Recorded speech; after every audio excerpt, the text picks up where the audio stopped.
Welcome to BigGunner81 Live for the second time tonight since we had a Google issue, which partway into our show, evidently it stopped being live for some reason. So we're going to restart the show tonight. Got a little bit of an interesting discussion for you guys out there watching. But first, we want to thank our sponsors, Applied Arsenal Finishes and Gunworks at aafgw.com and BAT Arms. And Eggleston Munitions, of course. The Range of 355 and Tier 1 Training Corp. So tonight we've got with us Brian Lawson. And how's it going with there, Brian? It's going good. It's going good. Awesome. Hopefully we can stay on the air this time. Yes. So tell us a little bit about yourself again. I know we got a late start. We kind of rolling here. But you got practice running, I guess, is the way to put it. Definitely. So I'm Brian Lawson. I served in the military from, 2004 to 2011.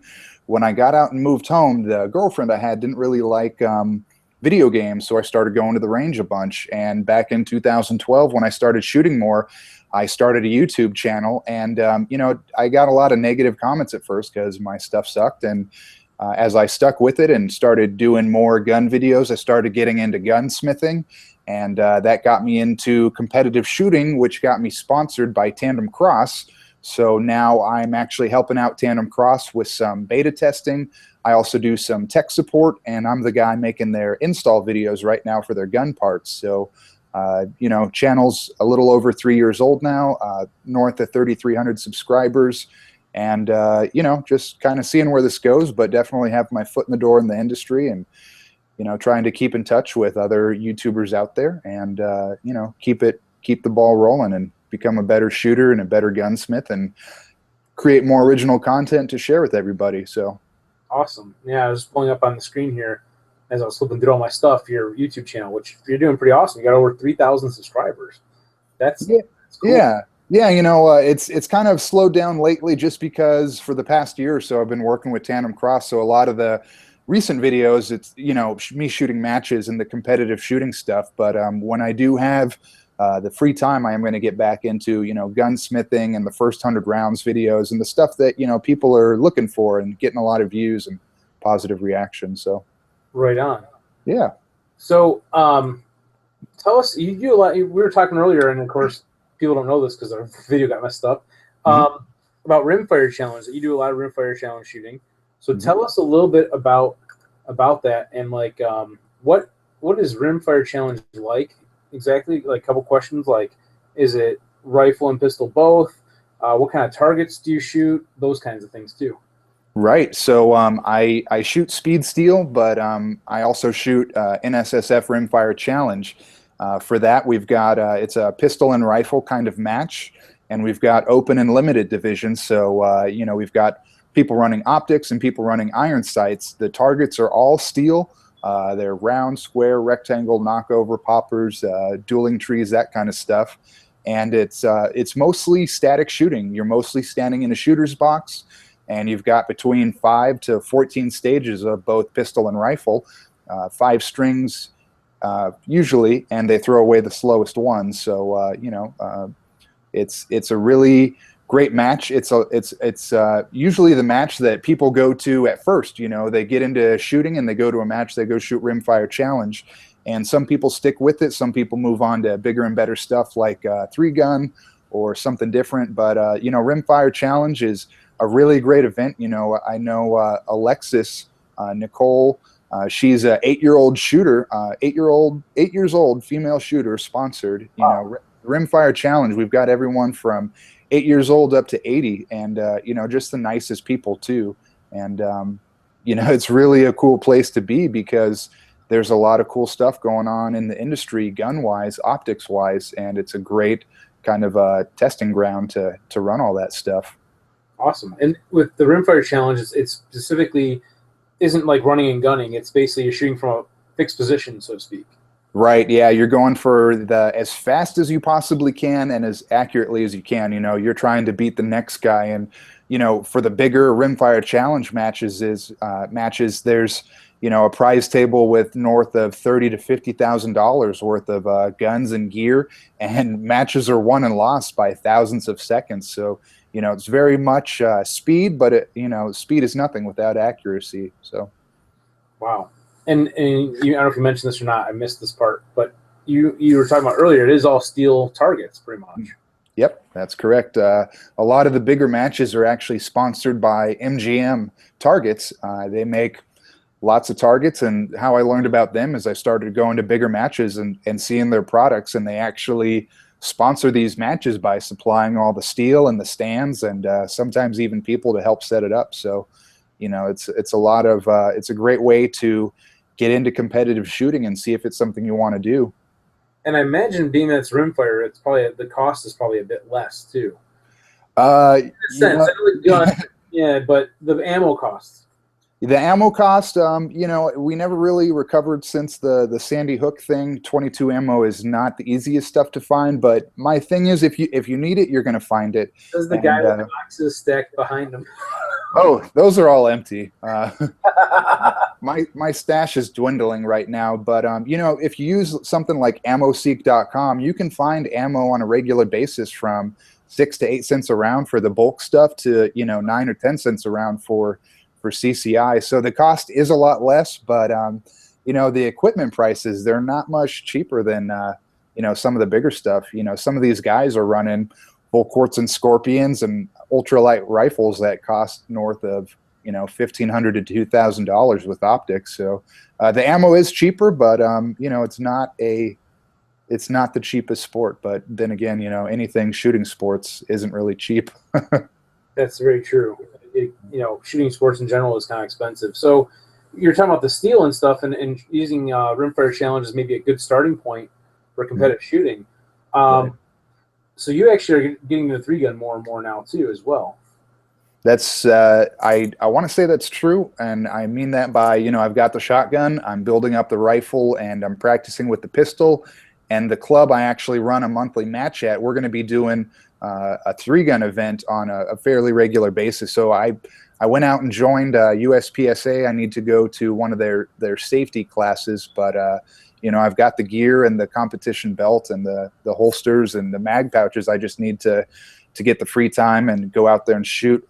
I did end up picking up a Stoeger M3K and broke that in, shot it for some trap and put some parts on it. I'm really looking forward to shooting some 3-gun, whether it's at my match or actually at a real one. So, do you have that Stoeger handy? You want to show it?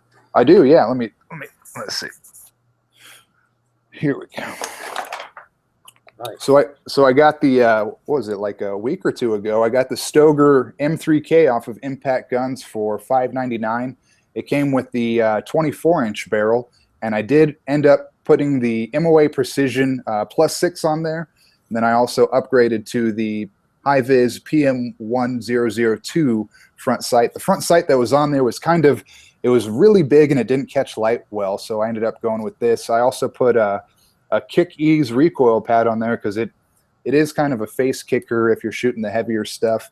And I think the final modifications I'm going to do, I'm not going to open up the loading port just yet because I'm not really too deep into it, but I really like the idea of being able to run the Benelli extractor and spring on the bolt in there. So I may end up doing that. But, so far this has just been 100% reliable and a lot of fun to shoot. Not to interrupt you, you had mentioned about the way the loading gate works or whatever on it.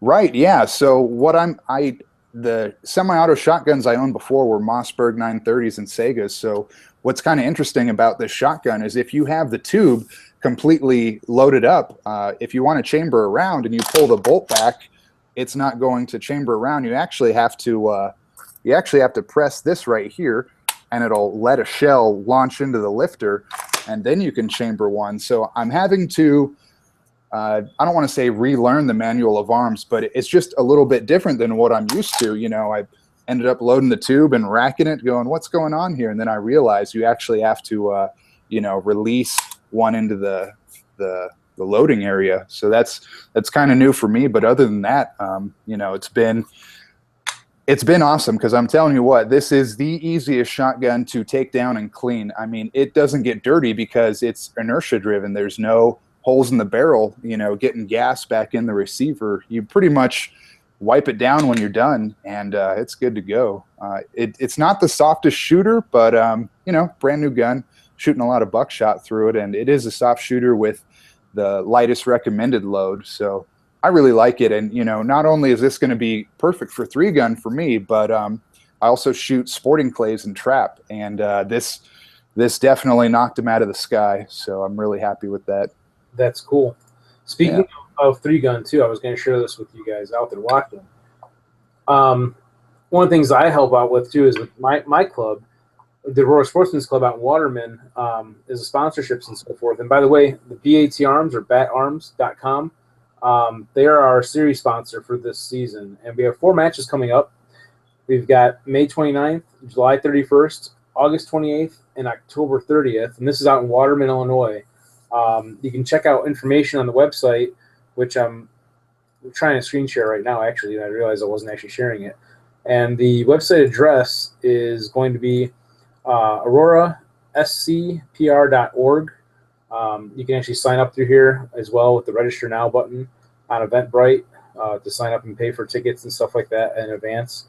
One of the things we do differently, too, than some clubs, I mean, I don't know how all clubs operate, but how ours does it, which from what I've seen is a little different, is that we actually have a lunch sponsor. So Pub West, which is a local pub, comes out and delivers pizza right at the range for us at lunchtime. We also have prizes, and this is basically like a 3-Gun Nation Club Series match, or all of our matches are 3-Gun Nation Club Series at this point, anyway. So we also do a first place prizes. I don't know if we do second place this year or not, but I know we at least have first place per division, and then we also do have prizes as well that we give away at each match. So that's something that we do a little bit different with it. Again, if you're out in Illinois or want to come out here to shoot it, go check out the website, aurorascpr.org. You can do /3-gun. That'll bring you right to the 3-gun page for it. They're also on Facebook at ASC 3-gun, I think it is under, or ASC Action Sports. So you can check that out as well. Something I just wanted to throw out there. So something else I was going to ask you too, Brian. Now you're out in Washington, Illinois, or Washington State, sorry. Which one of the things that's interesting, I mentioned this on other shows, and I was mentioning it on the first part, which didn't get recorded apparently, was that one of the things I'm working on is a his and her rifle project, rifle build, and we're actually using Aero Precision lowers. And you're right.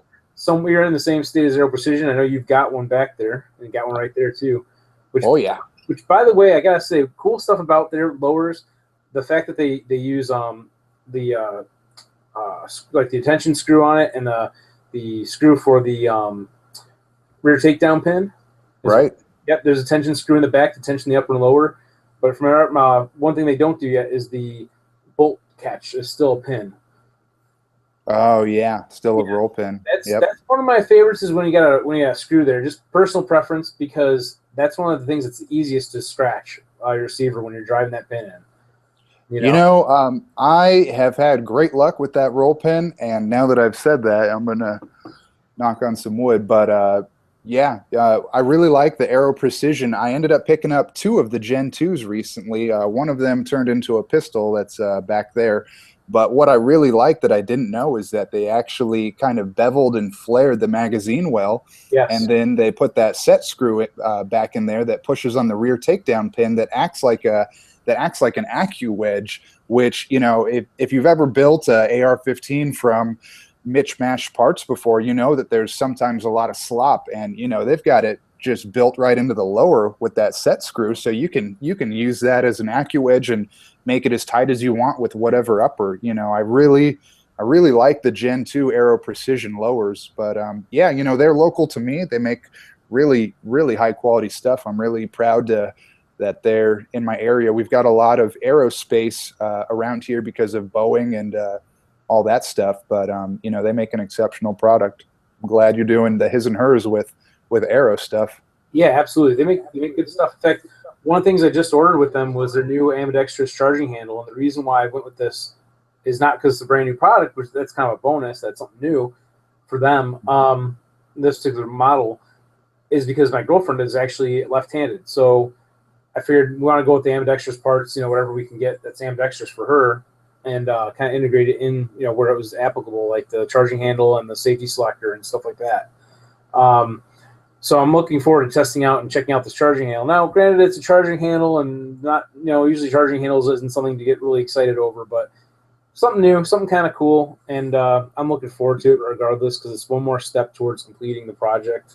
And one other thing is, I'm also working on doing a 50 state project, which I don't really have an exact name for. I guess you can call it the 50 States of AR-15. Which that lower will also be featured in that project as well. The idea is the long-term project. I'm going to, and this is attempt, I guess, to find either a receiver set or a receiver from each of the 50 states, if possible, wherever they're manufactured. Granted, some companies do their machining on a variance or like a sublet type contract, because not every company has their own machining abilities and stuff like that. But I'm going to try to get as close to each state of manufacturer as possible, and the arrows will be the Washington State build as well as the his and her build.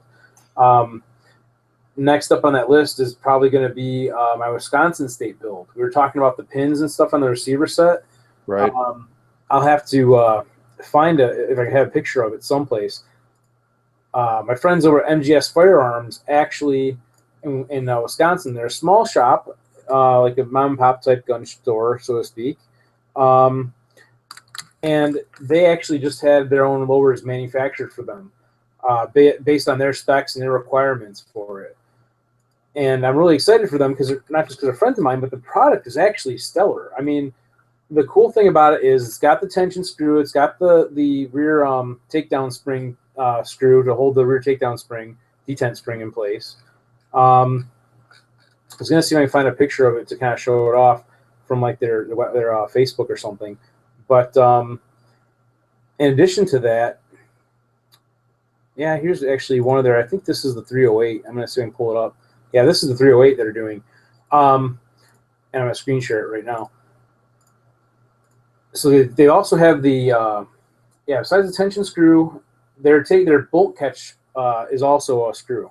So this is a 308 set, which is on my list to buy next. They've only had a small number made, but they're actually looking to start building rifles and selling them through different channels besides their own shop.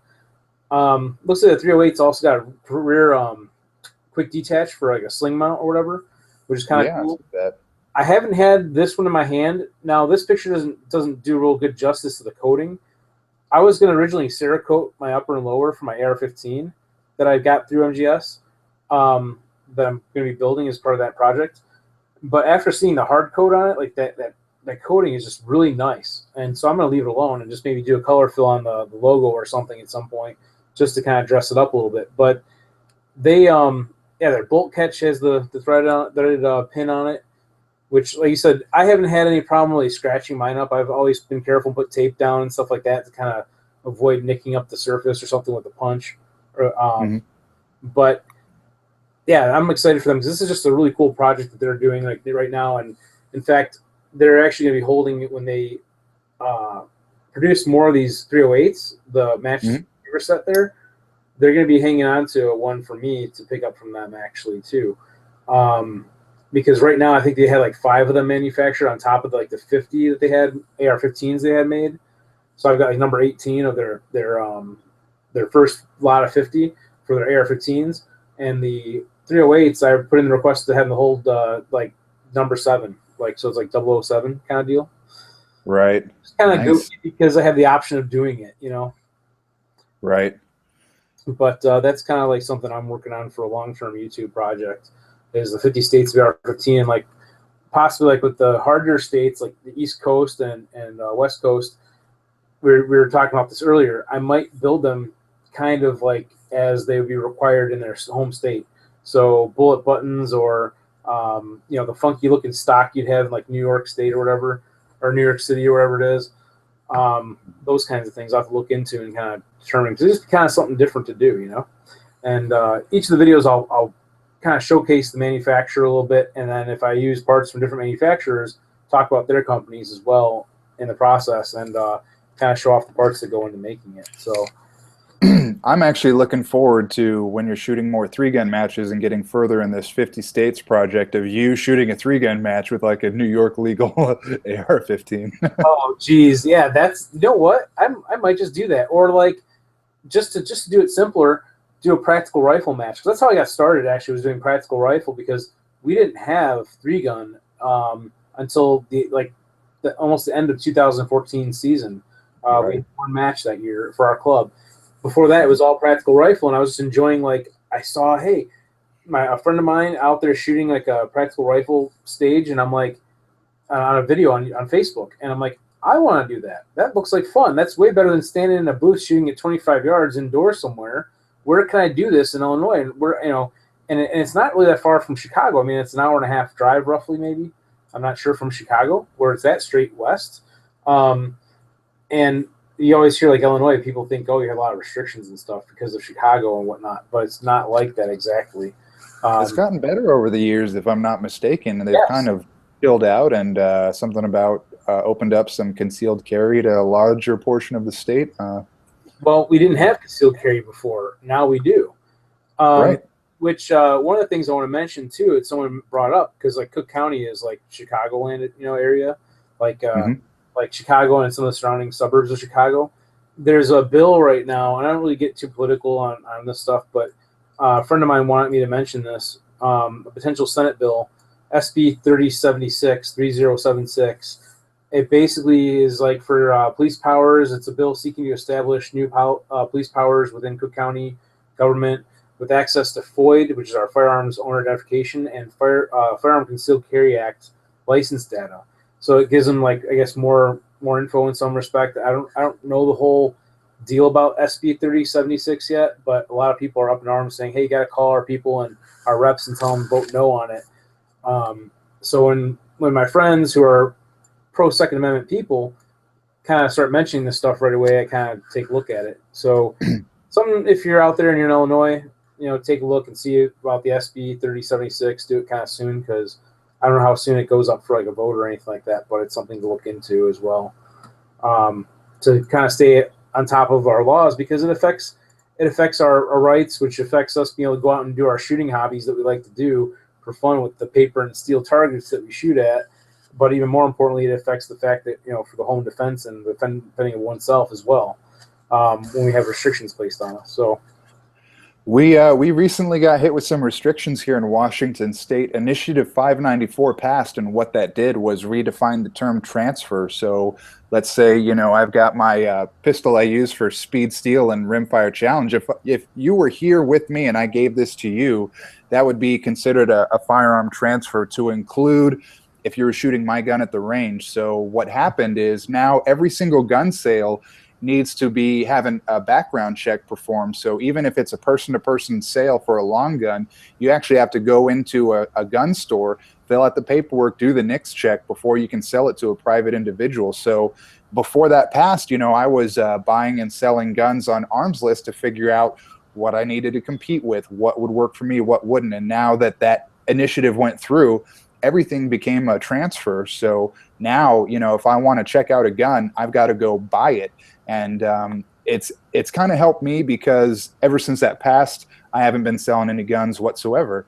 And, so my collection's getting bigger, but I'm not getting a bunch of guns in my possession to figure out what works for me. So it's really important to stay on top of this, these bills that are coming out, because a lot of people just vote for them because it's a feel-good thing, and right. Not actually read them. So in other words, like if we went to the range together in Washington, I couldn't borrow your gun to test it out. Right. Yeah. From when the bill initially went through, it said the only thing that's not considered a transfer is if I am passing over a fence, and in order to do it safely, I have to hand you my gun. Then that would not be considered a transfer. But as it stands right now, because it's not well defined, a transfer is, somebody else shooting your gun. Now, it's unenforceable from a law enforcement perspective, But you know, and from what I understand, as long as the gun I give you doesn't go home with you, it's not considered a transfer. But as it was written, yes, everything under the sun is considered a transfer except for passing over a fence.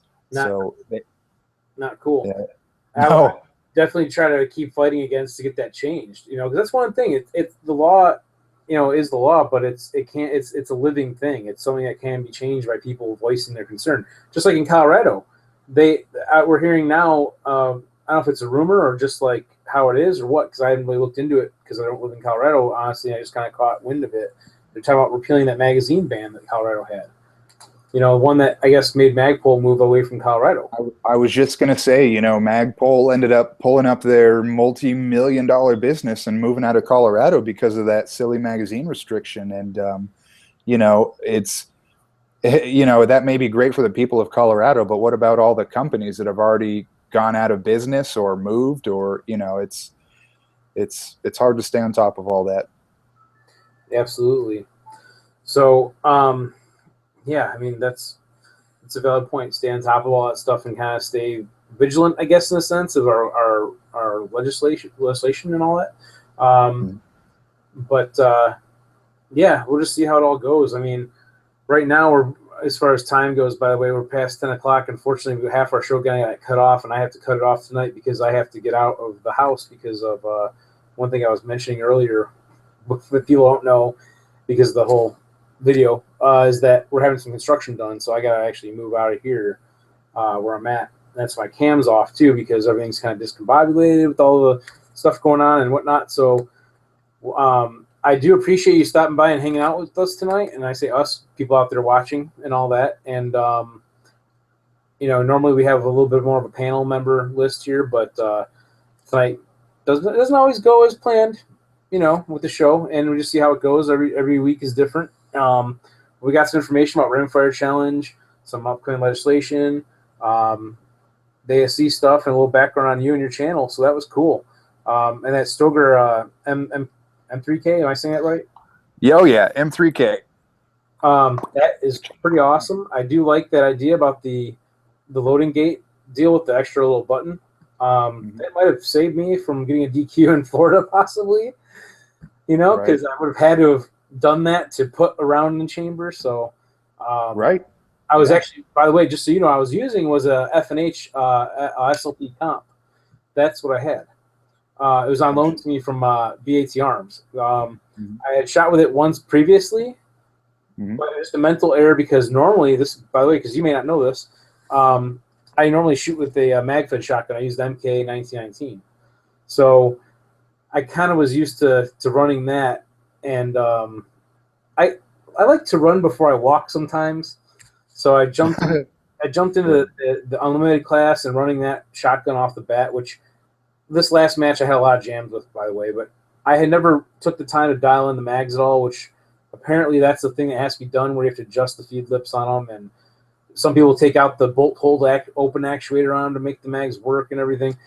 And that's going to be possibly a whole nother video for how to help make your MKA run better. But, and I also got a couple of things from TACOM for it too, which is they have magazine extensions that they make, which is really cool. Which I want to give them a shout out too, because the His and Hers project I mentioned, Tim from TACOM was a big help with that. He helped me find what barrel to run. He recommended the Faxon pencil barrel, because I'm trying to cut the weight down and make a lightweight build. And also we're running one of his ultra lightweight compensators on the front of it to help cut down some of the weight all the way further out, you know, at that furthest point of the rifle. But anyway, we'll wrap it up tonight. Thank you again, and hopefully we'll have you back on again in the future and hang out again. I would love that. I'd love to be on a panel and you know, go live when it's time to go live.